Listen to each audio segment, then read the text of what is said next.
Right, well, okay, internet, it's 30 degrees, so I think I'm going to call it a day today. It's absolutely roasting. It's probably one of the hottest days we've had this year. So I've got the majority of the loom is now off, and the headstock's all ready to come off. The wiring on the engine's all just connected from the rest of the loom. I've got to just get the chain and sprockets off.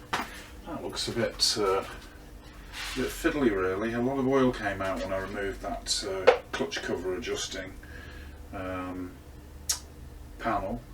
But yeah, so I'll get that off tomorrow, and then we'll see where we go from there. But yeah, I'm hopeful to get the engine out tomorrow, and for the rest of the day I think it's going to go and be sit in the garden.